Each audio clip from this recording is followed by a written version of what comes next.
Quoi de neuf, docteur? Bonjour Charles. Ah, ça me fait toujours rire ce putain de discours. Ouais, bonjour les gars, bonjour à tous. Salut. Bonjour. Bienvenue sur le divan du professeur Data. Par quoi veux-tu commencer aujourd'hui? Dis-moi tout. Eh bien écoutez les gars, aujourd'hui je vais vous parler du grand débat qu'on a eu en interne avant d'en parler ce soir. Carles a changé quelque chose dans sa vie. Incroyable, c'est beau. Pour moi, il a changé tactiquement quelque chose. Okay. Donc j'ose espérer que c'est pas les joueurs qui entre eux se sont dit on va changer la tactique dans le match avec les joueurs qui sont. J'espère juste que ça continuera, c'est-à-dire qu'en fait avec Beau en 10 et 2-6, on est vraiment beaucoup plus intéressant offensivement, beaucoup plus créateur et on prend beaucoup plus de profondeur.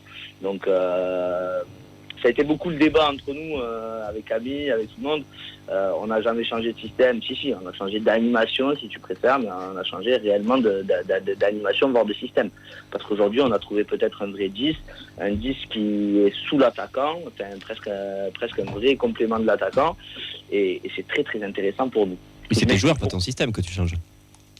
Si tu fais... Non, mais si tu fais ta même animation, tu mets Gelabert à gauche, tu mets Skita en 10 ou... J'en sais rien moi. Ou à gauche, Siro. Ou Schmitt. Oui, tu as déjà eu ce genre d'animation. Ouais, tu as eu déjà ce genre d'animation. Non, c'est juste tu as des ailiers qui jouent à leur poste et qui apportent de la profondeur. C'est plus ça qui a changé aussi, je pense. Ouais. Bon, après c'est un avis.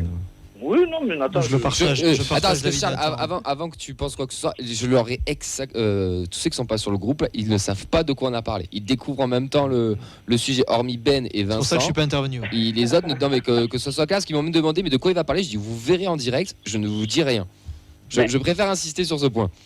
Je veux bien encore apprendre le football, mais je pense que j'en connais quand même un petit rayon, sans indiscrétion et sans me prendre pour un autre. Mais aujourd'hui, réellement, on a toujours joué avec un 6 et un 8, plus un 8 plus sur le terrain. Et là, on a joué vraiment en 4-2-3, hein, qu'on le veuille ou qu'on le veuille pas. Non, moi je suis désolé Charles, non, on n'a jamais joué en point de base, jamais. Ou peut-être pas jamais, peut-être une ou deux fois sur 2-3 trucs, mais on n'a jamais commencé un match avec une point de base. Sinon, Spearings, pourquoi on se pose la question, pourquoi il performe pas? D'accord, ok. Bon, merci pour ce soir, du coup. Mais non, mais c'est intéressant parce que t'es pas le seul à penser ça. T'es pas du tout le seul à penser ça. Ça se lit pas mal, ouais. Et c'est juste une question de profil de joueur. Tu remplaces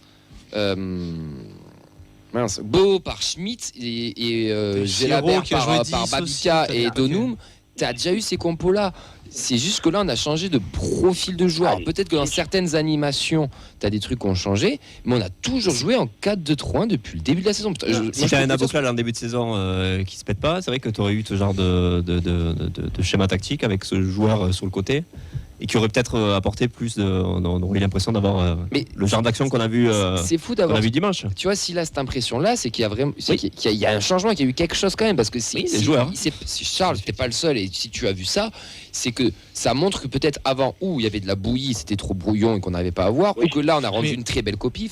Mais est-ce que pour moi c'était pas plutôt, en fait, ce que les gens voient, c'est là on a vu que Beau, on sait qu'il peut jouer 10, alors que quand c'était Siro, on se dit il est 8, donc on joue forcément un 6 de 8 aussi. Parce que c'est pas le nom du mec, on se dit il est attribué à ce poste. Parce que je peux te dire que Siro, certes, il n'a pas été très bon, mais il a joué plusieurs fois en 10. Il a essayé. Oui, voilà, il a essayé. Et vous l'avez dit. En fait, ce qui se passe, c'est que en fait, on a joué avec 2-8 plus. Alors, j'essaye de m'expliquer.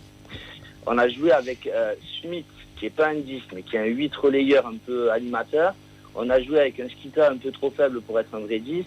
Et on a joué avec un Gelabert avec des jambes en argile. On a joué avec un Siro. Jean Rose. Oh non, alors même pas, on en parle. Mais Siro, qui n'est pas un 10, malheureusement. Ou heureusement pour nous, maintenant qu'on a Beau. Ce que je veux vous dire, c'est que je trouve qu'aujourd'hui, on a peut-être... alors déjà, même pour expliquer deux choses, pourquoi je te dis ce que je pense par rapport à ça, Camille, pour deux choses. Le seul but qu'on a mis dans le jeu, au moment où Donum fait la passe, tu regardes le positionnement de Beau, t'as pas eu un joueur à un moment donné dans l'année où tu avais un joueur qui était presque plus haut que Dalinga au moment de la passe.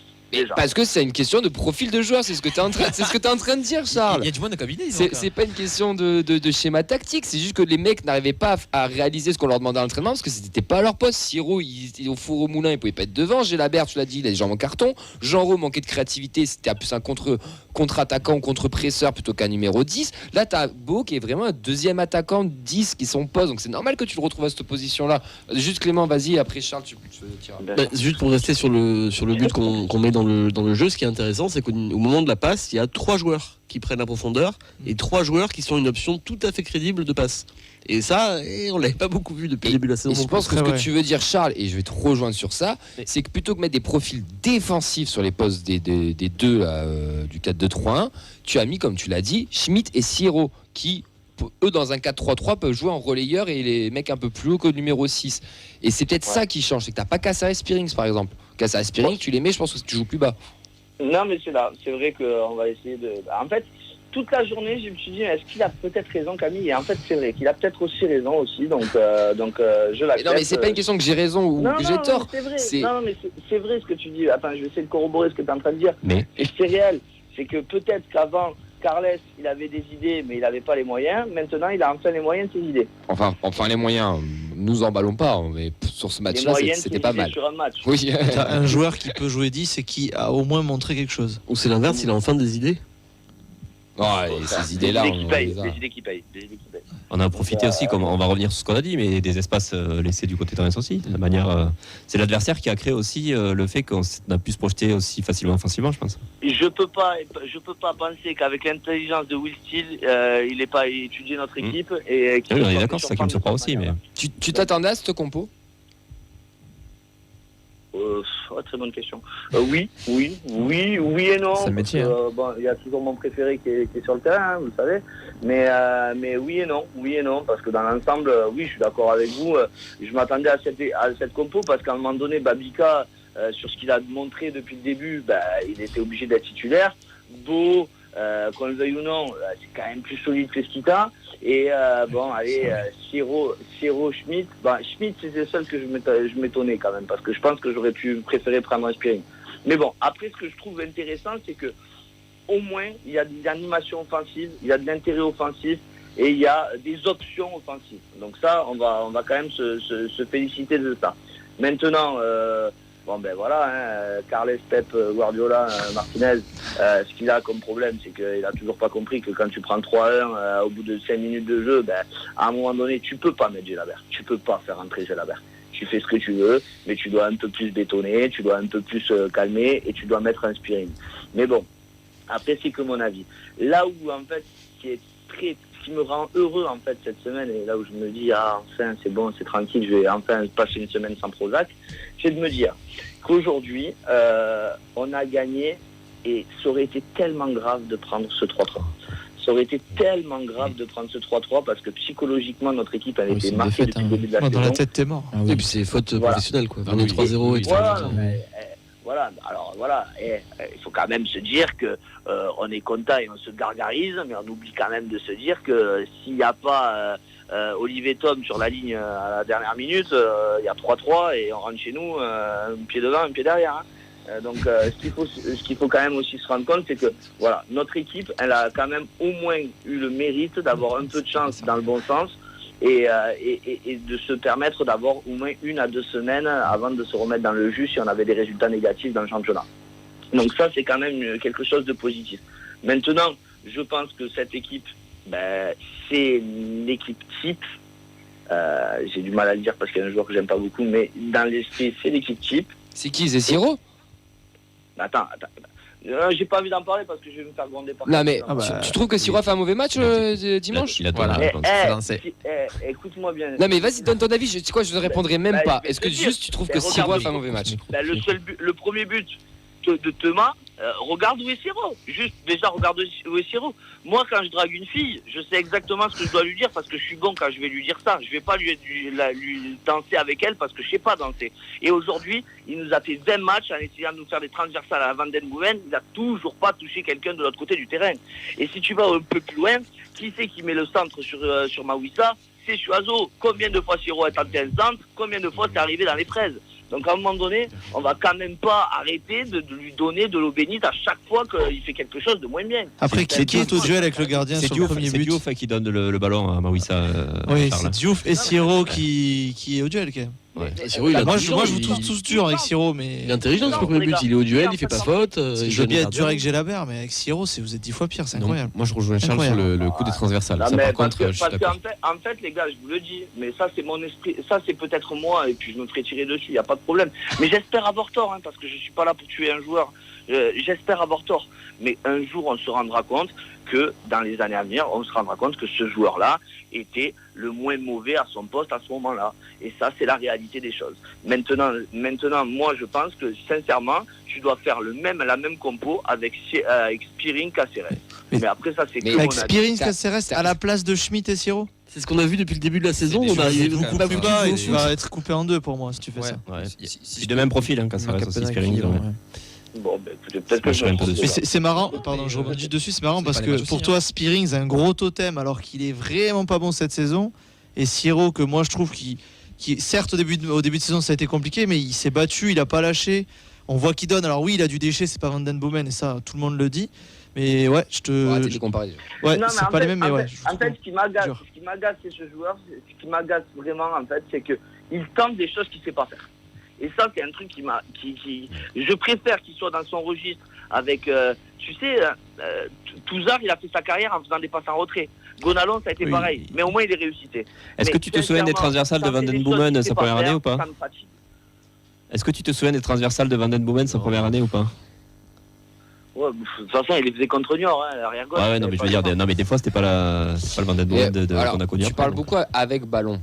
Et ça, je peux entendre que des fois, sur ces transversales, sur ces changements de jeu, le changement de rythme, c'est peut-être pas.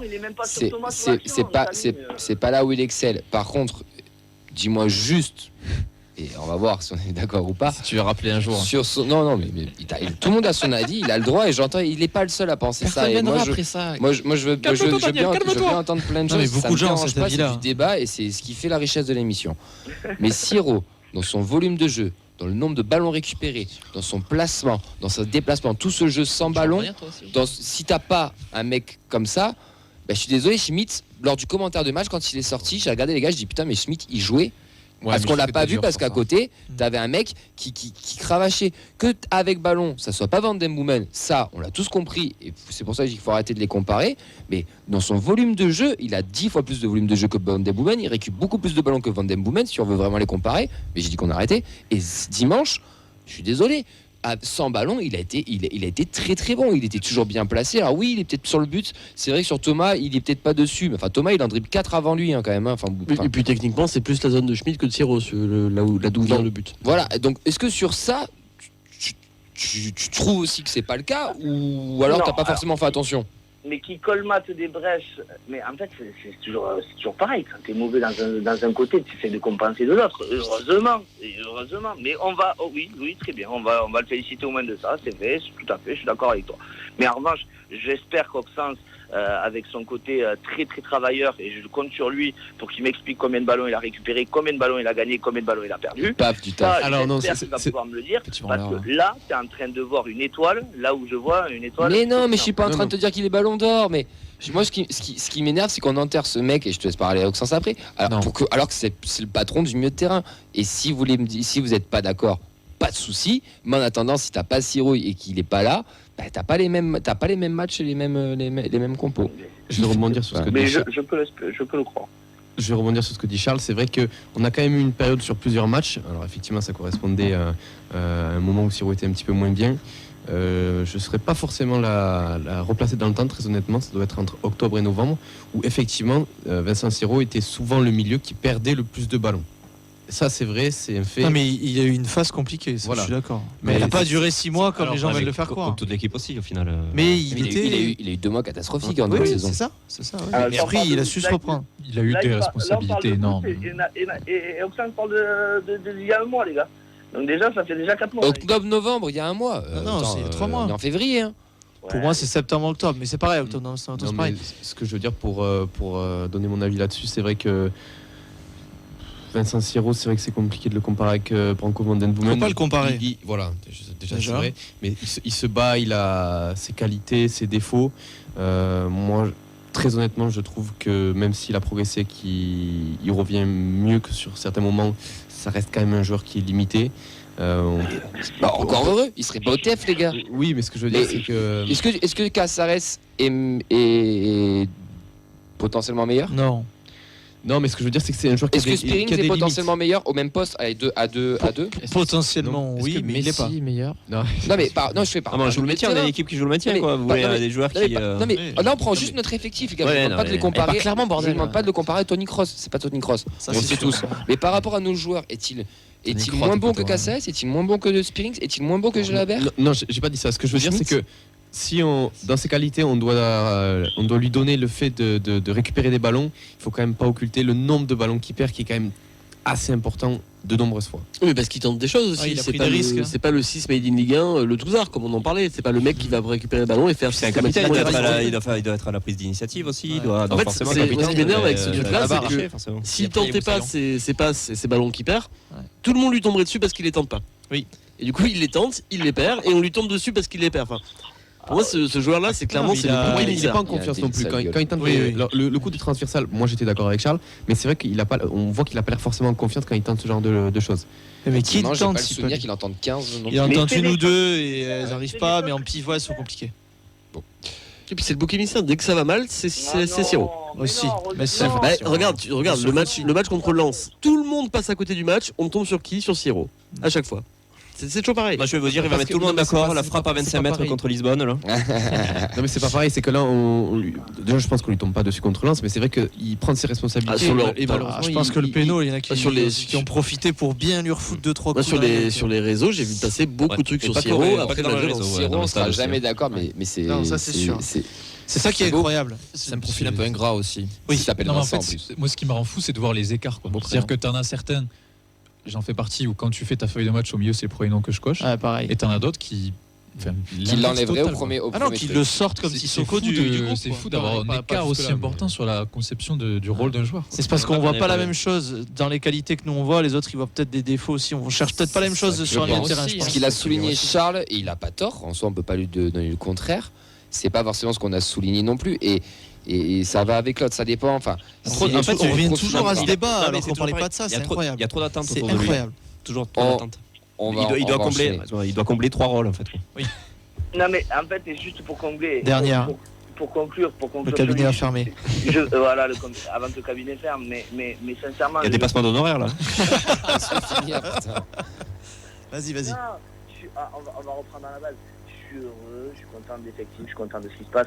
Maintenant, si je veux vraiment te dire, j'espère que dans 2 ans, on reparlera du cas Siro et on se dira juste une chose, c'était peut-être le moins mauvais de notre milieu, mais quel moins mauvais quoi. Possible, mais comme Silla, c'était pas un grand joueur et pourtant il fait partie des mecs qu'on a su aimer à la fin, il faisait partie des meilleurs, des plus nuls entre guillemets. Mais des plus nuls en Ligue 2, Camille. Non, en Ligue 1, et quand il a été meilleur joueur du TEF, c'était la pire saison en Ligue 1.